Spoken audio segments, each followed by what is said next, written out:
173rd Fighter Wing Weapons Airmen stand on the airfield taxiway ready to arm explosives on fighter aircraft before they take to the skies over southern Oregon. Today, it's for Century Eagle 2017, an air-to-air exercise featuring visitors from as far as Virginia, Texas, and Arizona. And then two other crews underneath, or two other members of the crew go underneath and actually start depenning the internal munitions and chaff flare. In wartime, this last stop before takeoff is where the Eagle becomes lethal. It's here that its weapons are enabled and made ready to destroy an enemy aircraft. For this training, these troops only arm chaff and flare countermeasures and explosives used to drop external fuel tanks in an emergency. It's a carefully choreographed scene that they practice until they know every motion and every task by heart. When it's time to execute, they do it quickly.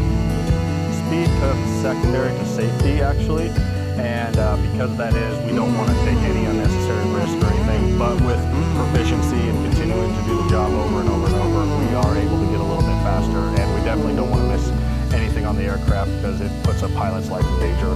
Weapons troops have a fundamental rule that keeps them for the minimum amount of time. They keep that in mind for the 4 days of Century Eagle and during every other day on the airfield. Of course, upon these Eagles' return, these same airmen will be on all of the systems, making them safe to return to the ranks base. Until next time. Reporting from the 173rd Fighter Wing, I'm Technical Sergeant Jefferson Thompson. The 819th Red Horse Squadron is one of the more actively deployed units on Malmstrom Air Force Base. They teamed up with Montana Air National Guard's 120th Airlift Wing to take them down to Benchmark Airport for training. The Red Horse mission is to be able to deploy within a very short notice anywhere in the world. We are fully prepared, ready to go. We have all of our units standing by.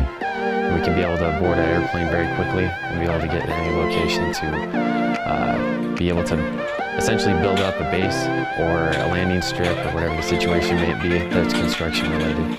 Red Horse members were given just 72 hours notice of the training exercise, and they were able to come together quickly to ensure the training mission went off without a hitch. We're kind of doing some individual team movements, working on different formations for assessing the threat and being able to accomplish the mission. And then we're also working on different defensive fighting positions.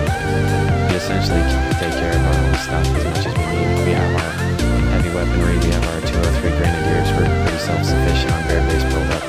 Red Horse personnel arrived in the early morning, set up tents and communications, and trained for several hours.